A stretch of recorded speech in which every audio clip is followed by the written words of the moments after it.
जय हिंद दोस्तों। आज मैं बात करूंगा पंजाब सुपर 100 की। पंजाब सुपर 100 है क्या? ये प्रश्न सभी पेरेंट्स और बच्चों स्टूडेंट्स के मन में है कि पंजाब सुपर 100 जिसके बारे में प्रचार प्रसार पिछले कई सप्ताहों से चल रहा है। जो विद्यार्थी पिछले साल जुड़े थे सर्वहितकारी सुपर 100 प्रोग्राम में, उन्हें इसके बारे में काफ़ी जानकारी है, लेकिन इस बार हमने इसको सर्वहितकारी सुपर 100 की बजाय पंजाब सुपर 100 का नाम दिया है। इसका कारण है कि पिछले साल ये जो प्रोग्राम था ये सिर्फ और सिर्फ विद्या भारती जो अखिल भारतीय शिक्षा संस्थान है उसकी जो पंजाब प्रांत की इकाई है सर्वहितकारी शिक्षा समिति, उसके द्वारा पंजाब प्रांत में जो स्कूल चलाए जाते हैं उन्हीं के लिए ही इसको ओपन किया था। लेकिन इस वर्ष ये निर्णय लिया गया कि इस प्रोग्राम को, क्योंकि इस प्रोग्राम की जो लोकप्रियता थी, इस प्रोग्राम के बारे में जो फीडबैक था, उसको ध्यान में रखते हुए ऐसा विचार किया गया कि पंजाब के समस्त स्कूलों के बच्चे इस अद्भुत प्रोग्राम के बारे में जानें, इससे जुड़ें और इससे लाभान्वित हों। अब प्रश्न ये उठता है कि ये प्रोग्राम है क्या? जब भी हम सुपर 100, सुपर 50 इस तरह के प्रोग्रामों की बात करते हैं तो बिहार में जो सुपर 30 चलता है उससे तुलना की जाती है या उसके सापेक्ष इन प्रोग्राम्स को समझा जाता है। ऐसा होता भी है, कई सारे लोगों ने उस सुपर 30 से इंस्पायर होकर कई सारे प्रोग्राम्स बनाए, लेकिन ये जो प्रोग्राम है ये बिल्कुल ही अलग है। इस प्रोग्राम में हम किसी भी बच्चे को ये नहीं कहते कि आप आईआईटी की तैयारी करो, आप नीट की तैयारी करो, आप लॉ की तैयारी करो। हमें किसी बच्चे को कोई भी कंपटीशन इस तरह के जो +2 के बाद दिए जाते हैं उसके बारे में बात ही नहीं करनी है। इस प्रोग्राम का मुख्य उद्देश्य ही ये है कि बच्चों को आईआईटी, नीट, सीलेट के बारे में और उसकी तैयारी नहीं करवानी। ये प्रोग्राम को हमने 3 फेजेस में डिवाइड किया है। जो पहले 2 फेजेस हैं उनमें तो बिल्कुल भी आईआईटी, नीट, सीलेट की कोई चर्चा करनी ही नहीं है। जो फर्स्ट फेज है वो क्या है? वो 6 से लेके 8 तक के बच्चों के लिए है, उसको हम बोलते हैं प्री फाउंडेशन। और जो सेकंड फेज है वो है फाउंडेशन, वो 9th से 10th के बच्चों के लिए प्रोग्राम है। और जो अंतिम फेज है एडवांस, वो 11th और 12th के बच्चों के लिए है। अब जो प्री फाउंडेशन है उसमें हम कराते क्या हैं, उसकी परिकल्पना क्या है? तो उस फेज की परिकल्पना ये है कि हमें किसी भी बच्चे को ये नहीं बोलना कि आप इंजीनियर बनो, आप डॉक्टर बनो, आप साइंटिस्ट बनो, आप आईएएस बनो, आप पीसीएस बनो। किसी को कुछ नहीं बनाना।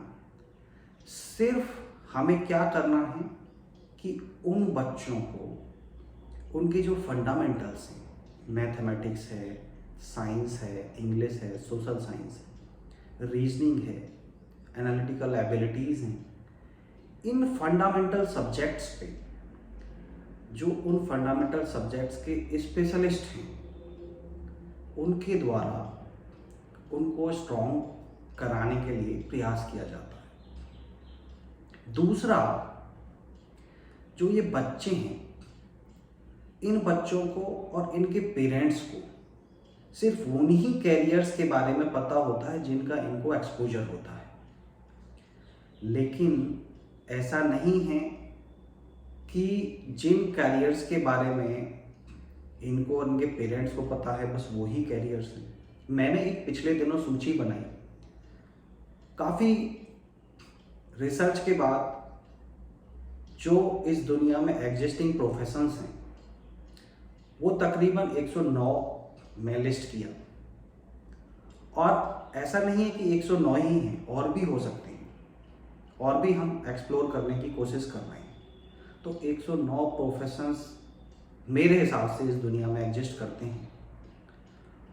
और भी कई सारे प्रोफेशंस हो सकते हैं, लेकिन अक्सर जो पेरेंट्स हैं, बच्चे हैं, उनके माइंड में सिर्फ 2-4 प्रोफेशंस ही घूमते हैं। इंजीनियरिंग, डॉक्टरी, एडमिनिस्ट्रेशन, आईएएस, पीसीएस, इस तरह के 2-4-6 प्रोफेशंस ही उनके दिमाग में घूमते हैं। और उन्हीं प्रोफेशंस के माया जाल में, माया चक्कर में सारे बच्चों का जो जीवन है, सारे बच्चों के जो स्कूल के जो वर्ष होते हैं, उनको किस तरह से एग्जैजरेट किया जाता है, स्ट्रेस दिया जाता है, और बच्चे का जो विकास होना होता है वो नहीं हो पाता है। तो इन्हीं चीज़ों को, ऐसा नहीं है कि ये कोई वन ऑफ ए सडन हमारे दिमाग में चीज़ आई और हमने शुरू कर दी। मैं खुद इस तरह के अनुभवों से गुजरा हूँ अपने स्कूल डेज में, कॉलेज डेज में। तो मैंने सोचा कि हम बच्चों को उनके फंडामेंटल्स स्ट्रॉन्ग करने के साथ साथ इस दुनिया में जितने भी नॉन प्रोफेशंस हैं उनका सिर्फ एक्सपोजर दें और ऑब्जर्व करें कि किस तरह के प्रोफेशन में, किस तरह की एक्टिविटीज़ में जो बच्चे हैं उनका झुकाव है। और उस ऑब्जर्वेशन के बेसिस पर जब बच्चे नेक्स्ट फेज में जाते हैं, जिसको हमने फाउंडेशन बोला है, उसमें उनकी डोजिंग की जाए। उस पर्टिकुलर प्रोफेशन जिसमें बच्चे का इंटरेस्ट पिछले 3 सालों में 6 से 8 की क्लासेस के बीच में ऑब्जर्व किया गया, मॉनिटर किया गया, उस पर्टिकुलर प्रोफेशन की डोजिंग उस बच्चे के जो एजुकेशन है, स्टडी है, एक्टिविटीज़ हैं, उसमें बढ़ाई जाए। और फिर अगले 2 साल 9th और 10th में ऑब्जर्व किया जाए कि बच्चे का जो इंटरेस्ट 6 to 8 में डेवलप हुआ और उस पर्टिकुलर इंटरेस्ट से रिलेटेड जो स्पेशल डोजिंग बढ़ाई गई, उसको बच्चा कैसे रिस्पॉन्ड कर रहा है। उसके बेसिस पर फिर 10th के बाद बच्चे के साथ, बच्चे के पेरेंट्स के साथ, बच्चे के जो क्लास टीचर्स हैं, स्कूल के जो टीचर्स हैं, और पंजाब सुपर 100 की जो बैक एंड टीम है जिसका मैं भी एक हिस्सा हूँ, हम लोग बैठकर डिसाइड करें कि इस बच्चे के लिए ये पर्टिकुलर जो प्रोफेशन है ये सूटेबल है। फिर उस पर्टिकुलर प्रोफेशन के लिए 11th और 12th में ही तैयारी कराई जाए।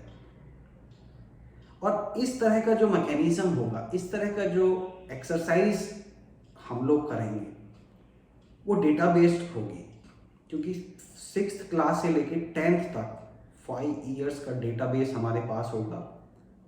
साइकोमेट्रिक एनालिसिस होंगी, एक्टिविटीज़ होंगी, उसकी जो रिस्पॉन्सेज हैं वो होंगे।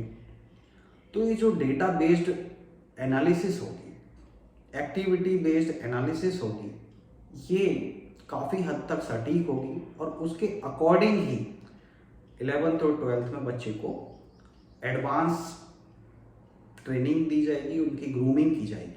ऐसा नहीं कि बच्चे को जाना मैनेजमेंट में है, पहले उसको आईआईटी में भेज दो और उसके बाद आईआईएम से उसको एमबीए करा के फिर उसे मैनेजमेंट में भेजो। उसकी ज़रूरत नहीं। अगर पहले से ही बच्चे ने डिसाइड कर लिया है कि उसको मैनेजमेंट में जाना है तो उसको आईआईटी में जाने की ज़रूरत नहीं है, उसको सीधा आईआईएम में इंटीग्रेटेड एमबीए में एडमिशन कराएंगे और उसको मैनेजर बनाएंगे। काहे को तो हम आईआईटी की सीट वेस्ट करें और उसमें जो खर्चा आता है बच्चे पे वो वेस्ट करें, और फिर अल्टीमेटली जाना उसको मैनेजमेंट में ही है। तो इस तरह की जो चीज़ें हैं, इस तरह के जो संकट हैं, क्योंकि आजकल पेरेंट्स और बच्चे बड़े डिस्टर्ब रहते हैं, बड़े परेशान रहते हैं कि बच्चे को क्या कराना है, किस फील्ड में भेजना है, इसी दुविधा में पड़े रहते हैं। तो इस दुविधा का निपटारा करने के लिए ये प्रोग्राम मील का पत्थर साबित होगा।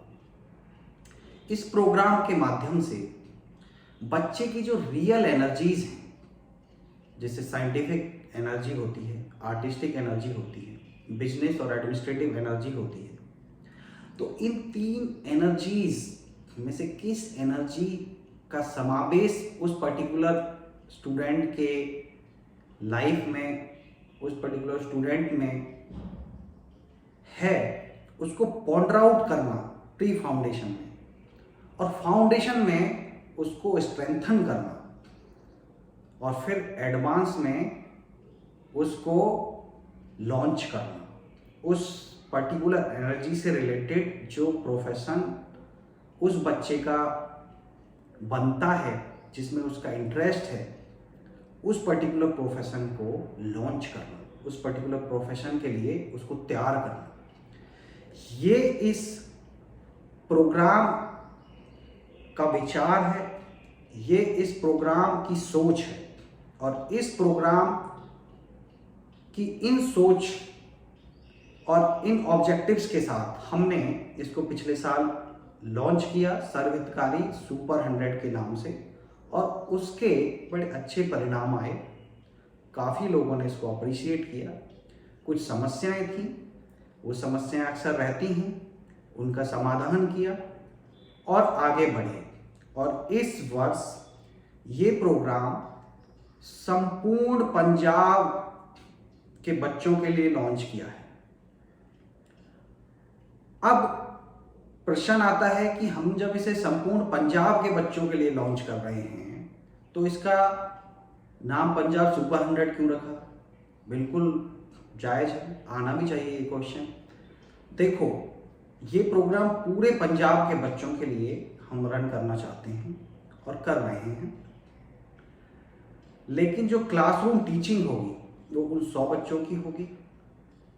और बाकी बच्चों को फिर क्या फ़ायदा होगा? बाकी बच्चों को ये फ़ायदा होगा कि उस क्लासरूम टीचिंग की जो रिकॉर्डिंग्स होंगी वो संपूर्ण पंजाब के बच्चों को फ्री ऑफ कॉस्ट उपलब्ध कराई जाएंगी यूट्यूब चैनल के माध्यम से और अपनी एप्लीकेशन के माध्यम से।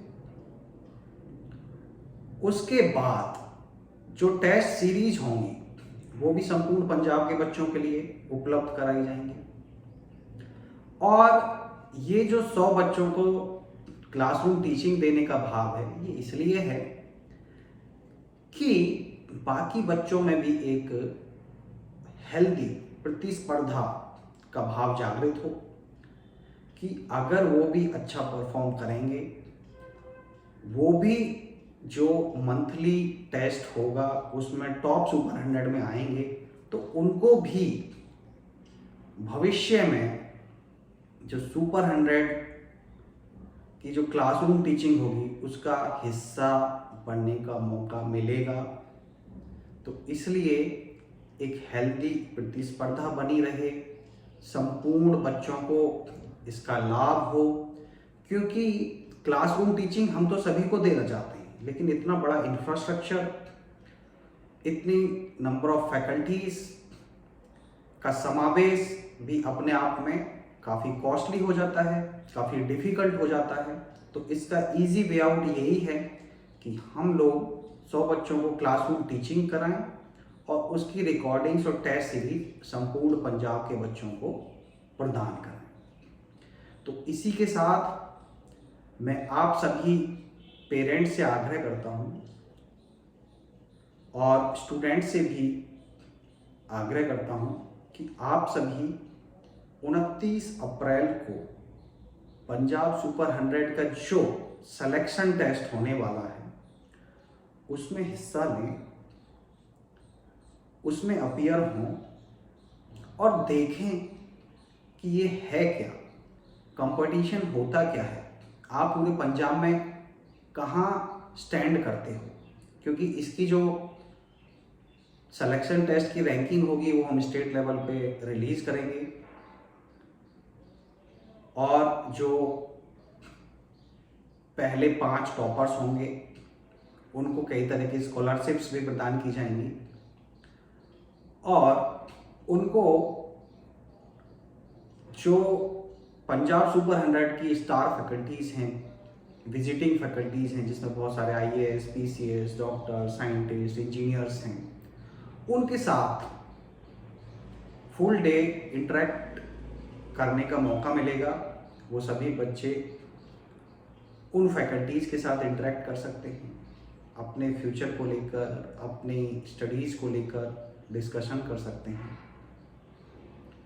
और अंत में मैं ये कहना चाहूँगा कि हमने इस प्रोग्राम में करीब करीब 12 दर्जन विजिटिंग फैकल्टीज़ को जोड़ा है, और ये वो फैकल्टीज़ हैं जो किसी न किसी यूनिक प्रोफेशन से जुड़े हैं। जैसे कोई आर्मी ऑफिसर है, कोई डॉक्टर है, कोई इंजीनियर है, कोई रोबो साइकोलॉजिस्ट है, कोई जेमोलॉजिस्ट है, कोई नेफ्रोलॉजिस्ट है। तो इस तरह के जो प्रोफेशंस मैंने आपको बोला कि 109 की मैंने सूची बनाई है, उससे जुड़े हुए लोगों को हमने इसमें रखा है। पिछले वर्ष भी हमने 29 प्रोफेशंस से जुड़े लोगों के गेस्ट लेक्चर्स इन बच्चों के लिए कराए। इन प्रोफेशन से जुड़े प्रोफेशनल्स हमारे बच्चों के साथ आए और रूबरू हुए। तो इसकी जो बैकएंड टीम है वो बहुत ही स्ट्रांग है। डिफरेंट प्रोफेशंस के प्रोफेशनल्स हैं जिन्होंने अपने जीवन में कई बड़े एग्ज़ाम्स को क्रैक किया है, और जो अच्छे अच्छे संस्थान जैसे IIT है, IIM है, NIT है, ISERS हैं, एम्स है, नाइपर्स हैं, इस तरह के संस्थानों से पढ़े हैं और इस तरह के संस्थानों के एग्ज़ाम्स क्लियर किए हैं, वो लोग इस पंजाब सुपर 100 के जो बच्चे सेलेक्ट होके आएंगे उनको गाइड करेंगे, उनको रूबरू होंगे, उनको मोटिवेट करेंगे, उनको काउंसल करेंगे। तो इसी के साथ मैं उम्मीद करता हूँ कि आप सभी 29 अप्रैल को इस सिलेक्शन टेस्ट का हिस्सा बनेंगे और इस प्रोग्राम का फ़ायदा ना सिर्फ खुद उठाएंगे बल्कि अपने पड़ोसियों को, अपने रिश्तेदारों को और अपने मित्रों को भी देंगे। तो इसी के साथ जय हिंद, जय भारत।